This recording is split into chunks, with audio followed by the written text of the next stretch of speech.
Hello everyone, this is Caleb Simpson, and you are watching my walkthrough for The Legend of Zelda, Breath of the Wild for Nintendo Wii U and Switch. In this particular video, we're going to be acquiring the remaining armor pieces that I have yet to get in this game, and most of those are located in Gerudo Town, which is in Gerudo Desert. So that's what we're going to be doing for this video. Now, before we get to that though, there is a couple side quests we can complete real quick. You see, in the last couple videos, I went to Hyrule Field and completed most of the remaining side quests that are there, but there was a couple left that were related to Hyrule Castle. So now that I've gone to Hyrule Castle in the last video, and got a whole bunch of stuff there, now we're going to complete the quests that are related to Hyrule Castle. So, swing on over to the Wagokata Shrine, where the Riverside Stable is, and there's a quest you can accomplish with Parsi here. So she is looking to see some of the Royal Guard gear, which is in Hyrule Castle because it's super rare and nobody can get in there, etc., and it's been locked away for 100 years or whatever. So, if you go there and you bring her any of the Royal Guard stuff, be that any of the weapons or one of the shields, then the first time you show it to her, then she will thank you and give you 300 rupees, which will complete this side quest. Now, from this point onwards, you can then bring her any of the Royal Guard stuff and you can sell them to her in exchange for gems. Now, the gems vary in price, but basically they will sell for somewhere between like 100 to 260 rupees. So it is a kind of nice value if you are not planning on hanging on to these things. However, just know that there's much better ways to make rupees in this game. So if you did end up picking up some Royal Guard stuff in Hyrule Castle, you can go ahead and sell them to her in order to get some free gems. But yes, I will say overall there are definitely better ways to get both gems and rupees, so this is not necessarily the most efficient thing. But if you're heading to Hyrule Castle anyways, there's no real reason not to do it. Completing this side quest is just for fun for those of you who are wanting to accomplish all the things in this game. You are not required to do it at all, and you also are not required to speak with her before you go to Hyrule Castle. You can just go to Hyrule Castle, get all the stuff, and then come speak with her afterwards and complete the entire quest all at once. So next, just outside, there is another side quest we can complete that is also related to Hyrule Castle. So if Goddard is not here because it's too late in the day or it's raining so you can't use the cookpot, then simply go inside and make a campfire on the floor and then change the time of day to morning until it's both not raining and until it's morning so that Goddard will be out here. Anyway, speak with him, and this will be the Royal Recipes side quest. So he's wanting to eat some food that the royal family would have eaten 100 years ago from Hyrule Castle. So if you go to Hyrule Castle, then in the library you can find these recipes. Now, it's not actually required to go to Hyrule Castle at all. If you know what these recipes are, or you look up the recipes online, you can just make them immediately for him, and you don't have to go to Hyrule Castle whatsoever. So, for each one of these recipes, you need 1 Tabantha wheat, goat butter, and cane sugar. So those 3 ingredients, you need 1 of each of those, and you can buy those from any of the towns. The remaining ingredients will determine which of the 2 recipes you make. You can make monster cake by adding monster extract, which is purchased from Kilton, who is normally in the, he's in the one of the eyes of Skull Lake that is in Akala, and so you can go there to find him the first time, and then after that, you will then find him at night just outside of any of the towns. And so if you can buy that from him, you can make monster cake. Now, the fruit cake is easier to make, in my opinion, and those ingredients are a lot more common. You can make just any of the 2 fruit, any combination of that. So 1 apple and 1 wild berry, or 1 palm fruit and 1 wild berry, whatever. Wild berries aren't technically fruit. I don't even know why they're classifying as that. Whatever, it works though. So apples, wild berries, and palm fruit. Any of the 2 of any of those mixed with those other 3 ingredients will then give you a fruit cake. That's the one I'd recommend, but make either one of the recipes, speak with Goddard again, and this will complete this side quest. So next, we're finally heading over to Gerudo Town to get some of the armor here. There's a whole bunch of different armor pieces that are available in Gerudo Town, and we're going to start with the outside and then work our way in.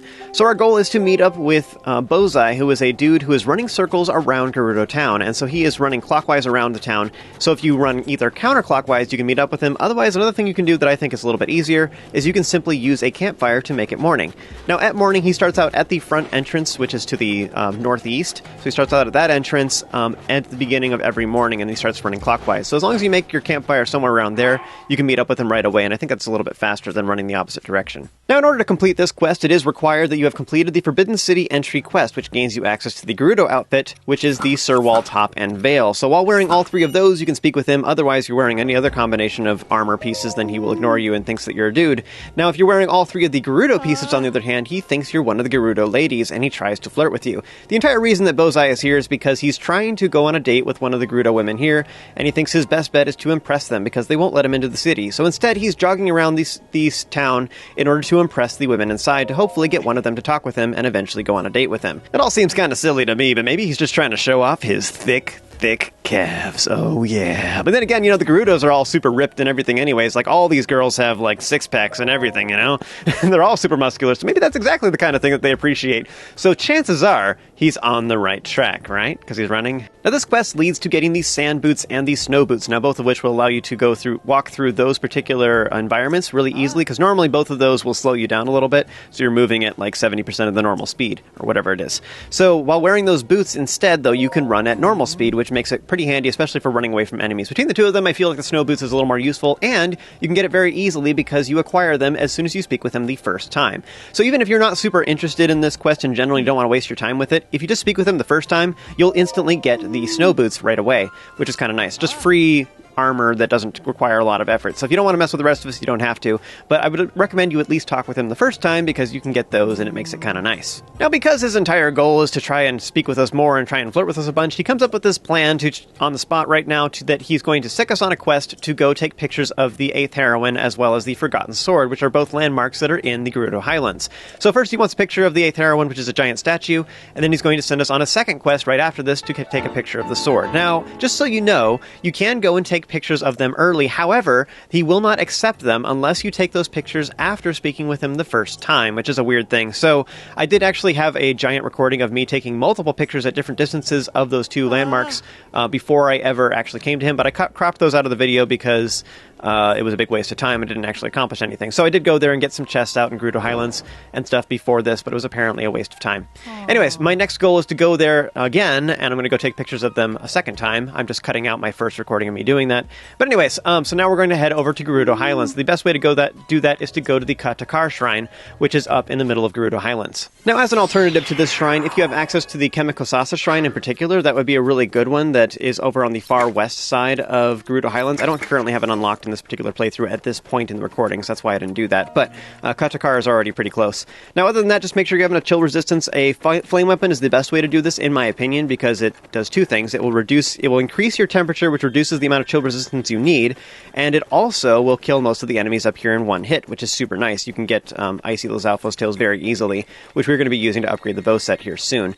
But anyways, so wearing a fire weapon is really, really good up here. And then otherwise, as far as the remaining stuff, you can get some chill resistance from food or elixirs, but you can also get it through wearing the Snow Quill set in particular, or wearing the warm doublet if you still have that. I sold it because this stuff's just better. But anyways, the Snow Quill set, because you have a flame weapon on, you only need one piece of the Snow Quill set. So one thing you can do is you can do things like wear just the Snow Quill helmet, and then wear the Champion's Tunic and then the Snow Boots, as well as a Fire Weapon. And what that does is it allows you to see enemy health bars while wearing the Champion's Tunic, and it has more armor. So if you really like the Champion's Tunic, that would be a nice alternative for you. So you could do things like you only buy the helmet of the Snow Quill set, and that's the only piece of that entire set that you buy. So you're not upgrading everything. You don't have to farm tons and tons of materials because you'll need to worry about the one piece, you know? So it makes it a lot easier, a lot more manageable. But one of the advantages of that is that the fact that you can see enemies' health bars with the Champion's Tunic, and in the snowy areas, that's actually pretty cool because there's a lot of enemies that are hiding under the snow. But if you have the Champion's Tunic, you can see their health bars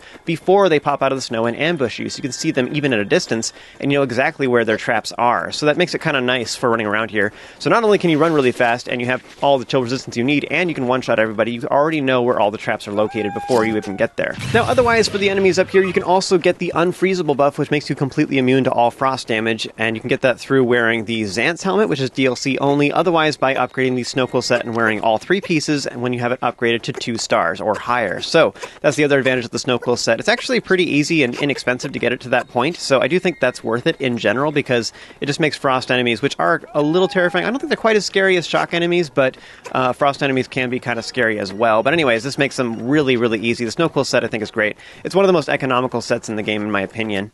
So our objective here in Gerudo Highlands is to work our way to the far top left corner where there is the statue of the 8th Heroine and take a picture of it. Now, along the way, though, there is another landmark that we need to take a picture of, and that is the Forgotton Sword. This giant stone sword that is in between these two hills is very iconic. You'll probably notice it in passing, but you should totally take a picture of it as we're on our way to the statue of the 8th Heroine anyways, because this is the follow-up picture that we need. So we take pictures of both of these landmarks, then when we return to Bozai, we can hand in both pictures at the same time. So even though we don't have this particular quest unlocked just yet, we can still take this picture and we can hand it in here in a little bit. Now you'll notice that when I'm pointing the camera at it that it doesn't have the exclamation points popping up on screen to show that this is a quest objective. However, it does still function. So what you want to do is just take a picture far away, take one that's a little bit closer just to make sure you have some good shots of it, and then continue on our merry way, continuing on towards the statue of the 8th heroine. Now, a quick comment about this, though, as I briefly mentioned this earlier on in the video, is that I did actually come to Gerudo Highlands first, and I killed a bunch of enemies, got some chests and stuff, and took these pictures. And then I went and spoke with Bozai, and I cropped it out of the recording, but I spoke with him multiple times. He would not accept those pictures last time. And then I came back here, took pictures of both of them, and he accepted both of them this time. So I think that the order of events is as long as you speak with Bozai the first time, then he will accept any pictures you take afterwards. And I don't really know why that's particularly a stipulation. But anyways, point being that apparently it's a waste of time to come here and take pictures before you speak with Bozai. It does not work.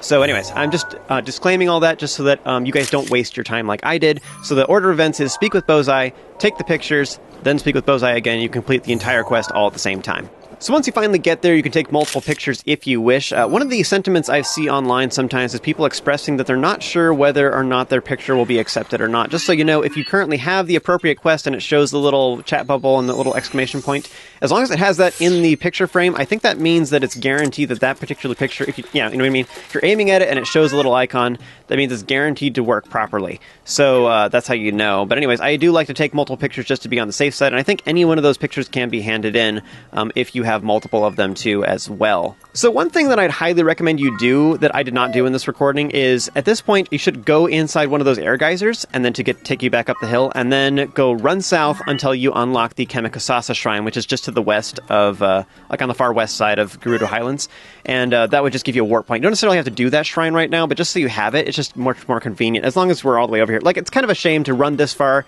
in Gerudo Highlands and not unlock it because it's really close and it's nearby.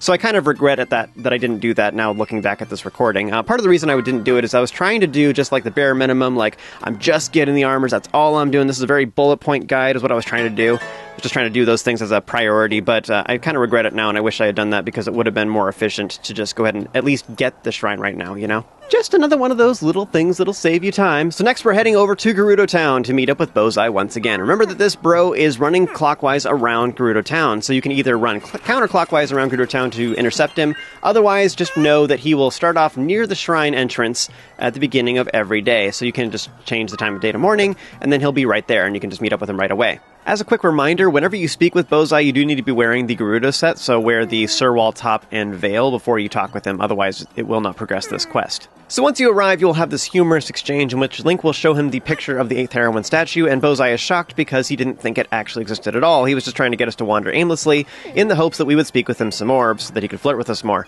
But anyways, because this ended up being the actual thing, or we actually accomplished what he said he wanted us to do, we completed this quest, so then he will then reluctantly give us these sand boots. Now in exchange, though, he does take the snow boots back, which he was just lending to us anyways, so we only have the sand boots forever now, and the snow boots are no longer in our possession. Now at this point, we have a follow-up quest.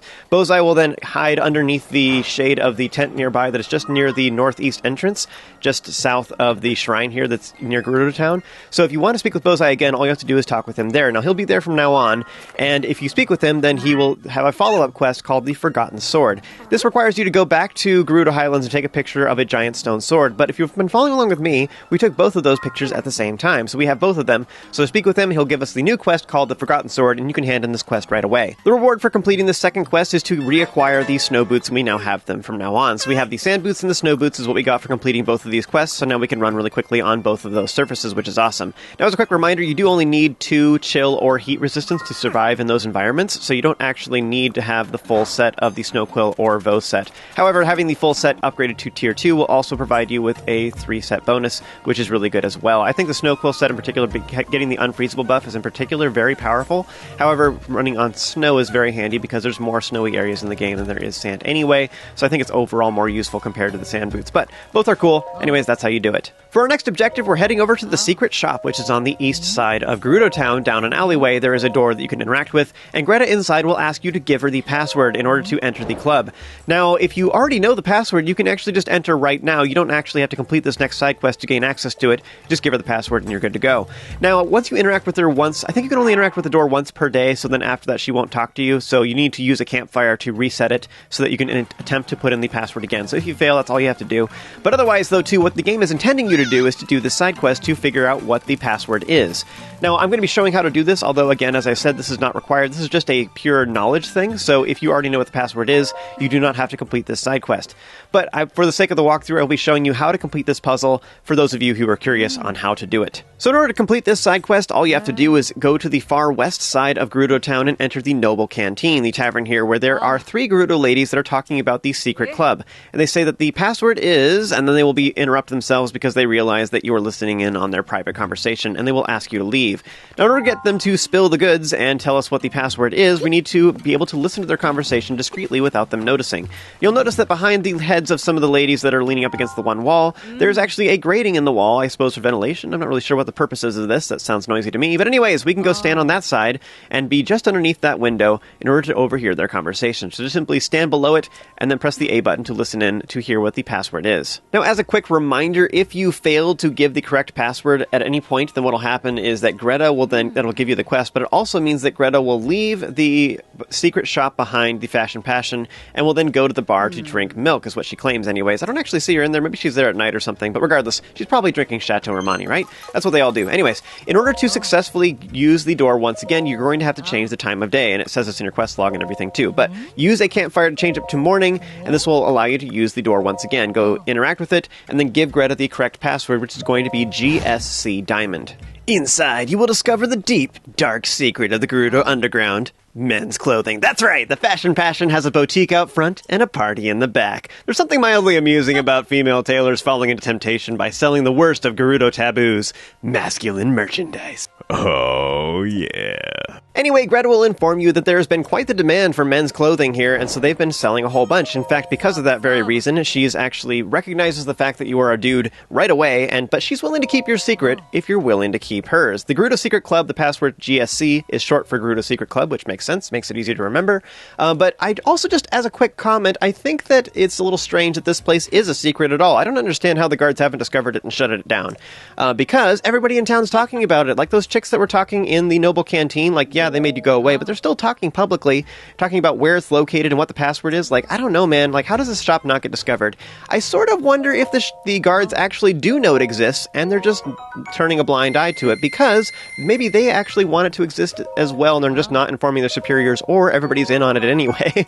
Like, it's this, like, taboo thing that they're all, like, agreeing to. Like, honestly, it kind of makes a lot of sense, because the Gerudos have to get boyfriends out of town anyways, because the Gerudos are female only, so they need to do that to procreate regardless. And if they get a boyfriend and they do live in the desert, they're going to want some heat-resistance male clothing, and ideally it would be in the Gerudo style, as is, so, like, it just makes sense for them. I mean, maybe they want this shop to exist. Anyways, just a theory for you. I don't know if that's really true or not. It just seems a little suspicious to me. Regardless, there are 2 different sets you can buy here. There's the Voe set, which allows you to give heat resistance. At 2 stars, the full set will also give you tier 1 shock resistance, which is kind of okay. Meanwhile, the other thing you get here is the Radiant set. This is a little more expensive and also a little bit fancier, and it also requires a little bit of luminous stone. But anyways, go ahead and purchase that, and this will give you, it makes you invisible to skeleton enemies, which doesn't really matter. But the other thing that it does at 2 stars is it gives you the bone damage up buff, which will make it so that Dragon Bone weapons do 80% more damage, which is really powerful, actually. And Dragon Bone weapons are a lot more common than you'd think, so you can get those pretty easily, and it allows you to do some serious damage, especially when combined with either stealth striking or using in combination with freezing enemies. So if you're looking for an alternative to Lino weapons or some of the really expensive ancient weapons that you can get from the Akala Tech Lab, this would be a nice alternative for you. By the way, you may have noticed that I'm absolutely loaded with rupees, and that's because I've been farming dragon parts off-screen. So I'm not showing those recordings because I showed it very in-depth in my dragon parts video. So if you'd like to see how to make tons and tons of cash in Breath of the Wild the fastest way, then check out that video in the description, and I will show you how to do that. So next we're heading over to Starlight Memories in the middle of town and speaking with Aisha. Now this will get us the quest called the Tools of the Trade. Now what you want to do is speak with her the second time after this and then give her some flint. She needs 10 flint just to get started, and this is very easy. Like flint is the most common gemmy thing that you can get out of ore veins, and so you can get it out of all the like black ones, all the black ore that you find out in the wild. Those ones will get it. The silver ones give you like medium tier gems, and then the gold ones give you rare gems. But yeah, the black ones will give you like just flint and like salt and stuff, and that's about it. So anyways, if you give her some flint, then she will then give you a choice of different gems to choose from. The one you want to choose is sapphire, and there's a couple of reasons for this. This will give you heat resistance, which is overall the most useful of the different ones that we currently have access to, but also it is the most expensive. So if you're going to get one, and if you're just going to sell it later, it makes sense to choose sapphire for that reason. So that's the one I would highly recommend you choose, because it's the most viable of the different options that we have available to us. So once you've completed that quest, then Aisha will then meander back into her shop, which is finally accessible to us at long last. Just a quick note, you can't actually interact with the stuff on the pedestals until Aisha stops moving, so just a quick note. Now, these various headpieces are all based off of different gems in the game, and they each give you a different bonus. Now, overall, my overall sentiment of them is that they're garbage, because they're just, like, overly expensive, and the upgrade cost in particular to upgrade them with the Great Fairies is just too hefty. They cost way too much. So I don't really think it's worth it. The best way to get gems to upgrade these things, by the way, is to either hunt for rare ore veins, or to hunt rare talus, which is the best way to get gems in the entire game. So that would be my recommendation. Now, of the different headpieces, I think they're all kind of terrible. They're not really worth it. However, I do think the one worth pointing out is the amber earrings. This one is actually pretty inexpensive, and it's especially easy to upgrade. It only costs amber, which is the most common of the various gems. So if you are hunting gems, you'll end up with a ton of those anyways, and then meanwhile you can save your sapphires and your rubies to upgrade other armor sets that do also require gems. But yeah, the amber earrings also have a very high armor value. In fact, it's comparable to the ancient set and the soldier set, which are some of the highest armor value sets in the entire game, but it doesn't have any of the disadvantages that the soldier set has. So for just a single headpiece that has very cheap cost as well as cheap upgrade cost as far as materials, it's a really economical choice that gives you a lot of defense that you can slap on your headpiece for bosses. So especially early game, it's really, really nice. If you're looking for a cheap alternative and you're not planning to invest a lot of resources into upgrading your armor, then this would be a nice option for you. So next, swing on over to Goron City and enter the Ripped and Shredded, which is the armor shop here. They sell the Flamebreaker armor set, which is really awesome, and this set, you can get the armor piece, the chest piece, which is the cheapest one, but it also, you can get it for free by completing an optional side quest, which I did in an earlier video. So if you'd like to see how to do that to get that free armor piece, then you can refer to that particular video with the link in the description.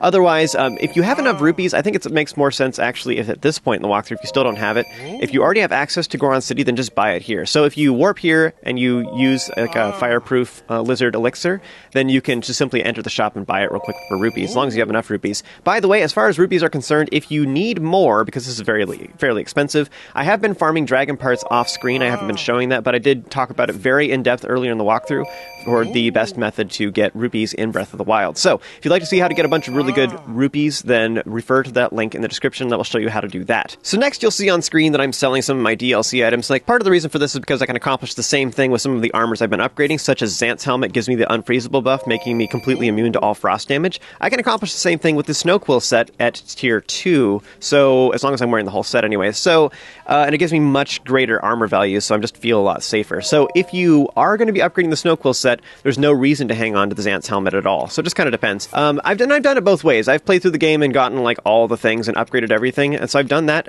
and I've also done playthroughs where I do more of a minimalist playthrough and I go straight to Ganon and stuff, and I've done both. They're both fun for different reasons. But yeah, I feel like the DLC makes a lot of sense if you're going to be trying to don't want to get all the things. Anyways, I'm going to go ahead and purchase the remaining pieces of the Flamebreaker set that I haven't gotten yet. Now this set will make you immune to it makes you fireproof so that the environment doesn't burst you into flame, but also if you can get it up to 2 stars, then it will make you immune to fire damage. So there's a lot of puzzles in shrines and also in dungeons where there are flaming walls that block your progress, and so with this armor set you can just walk right through it if you have upgraded to 2 stars.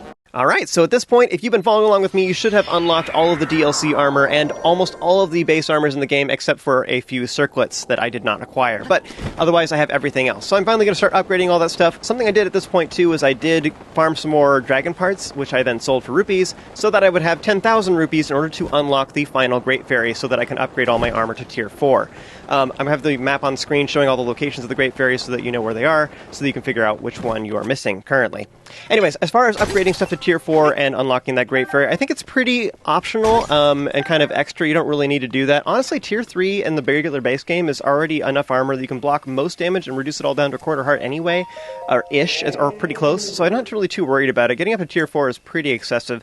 I don't really think you need to do that. It's more useful if you're playing in Master Mode in particular, because all the enemies do more damage. Now, for my particular case, I actually did end up slowly acquiring ingredients and researching locations so that I could give you guys good farming routes so that you're not wasting your time. So I did actually upgrade everything up to Tier 4, which that was really time consuming. So you can do that if you want to, and I'll provide you with all of the locations and stuff so you can do that efficiently. However, I wouldn't necessarily recommend it. My recommendation would be to get the stealth and climbing set up to Tier 2 just so you don't get one shot. And then otherwise you can upgrade the Flamebreaker, Desert Voe, and Snowquill sets, just the head and the pants in particular. Upgrade those to Tier 3 or maybe 4, and then meanwhile have the Champion's Tunic up to Tier 4. And that would be like a nice amount of ingredients where it's not like so painful that it just murders you, but you can still play the game effectively and you're like good in all the areas. So another alternative for you is you can focus on just one set, such as the Barbarian, Ancient, or Radiant sets, and then you can have increased damage for all of your weapons, and you can even increase your damage further with food buffs for any of those two other than the Barbarian set anyways. But with all that extra damage, you're just constantly doing really good damage all the time, and then you can use food to make yourself stealthier or have resistance to heat, cold, and fireproof, and that would allow you to go through all the areas. This is especially true if you throw in some dragon parts as well, so that buff lasts for 30 minutes. So if you just have a couple dishes like that, you can do an entire zone without too much trouble, and you can do it all at once, and you have like beefy stuff all the time. Anyways, point being that just farming a little bit of materials for food buffs instead of upgrading all of the armors completely would actually save you quite a bit of time. So that's another potential option if you don't want to do everything. So with all that advice in mind, go ahead and upgrade all the armor to whatever quality range you want, and for more help about that, then refer to the links in the description. I have individual guides that I'm going to be releasing over the coming weeks, which will talk about each individual armor set, how to acquire them, and the best places to farm for all the materials. It'll go into great detail for all those things. Now, at this point in the walkthrough, my priority is to unlock the Divine Beast as soon as possible for you guys and give you all the tools you need to do that. So to that end, for the rest of this video, I'm going to be talking about how to upgrade the armor sets that we acquired in the last little while. In particular, I want to focus on the Desert Voe and Flamebreaker sets, which will allow us to start working our way towards Death Mountain and Gerudo Desert so that we can get to Va Rudania and Va Naboris. Remember that this is going to be a quick snapshot summary. If you would like more details on the best farming locations, then refer to the links in the description I was just talking about. Probably the second best place in the game to get the Fireproof Lizards is going to be either at Gutcheck Rock or at Foothill Stable, and both of those places do not require the Fireproof buff. A little bit better location that has significantly more Fireproof Lizards but does require the Fireproof buff is going to be at Southern Mine. There's also a quest there where if you collect enough Fireproof Lizards, you can get a piece of the Flamebreaker armor for free. Smothering Butterflies are one of the most obnoxious things to farm in the entire game, so I highly recommend you just buy them from Beetle instead. He sells different things at different locations, and at East Akala Stable and Wetland Stable, he sells 3 Smothering Butterflies at each. So if you buy all the ones he has every blood moon, you'll quickly acquire all the ones you need. Don't farm for them, but if you really, really want to, go to the road leading to Goron City, kill ostriches from a distance with ice arrows so they don't frighten them off, make the time of day noon with a campfire, and then sneak up on them using stealth buffs and your sensor. For Moblin Guts, go to Sabantha Tower, Tenekosa Shrine, and also west of Manyatoma. Black Hinox have the highest chance to drop Guts, followed by Blue. However, because Hinox upgrade throughout the game, depending on how far you've progressed, these blue locations might be black for you in your particular game. But anyways, as far as good locations for Black Hinox that are easy to warp to, I'd recommend Rito Village, Gutcheck Rock, Akala, and Rite of Lineru Tower. You can make any color of jelly white by simply dropping it in freezing water, such as on top of the Great Plateau. Otherwise, you can also swing a frost weapon near it. Just be careful not to actually hit it, otherwise you will destroy it.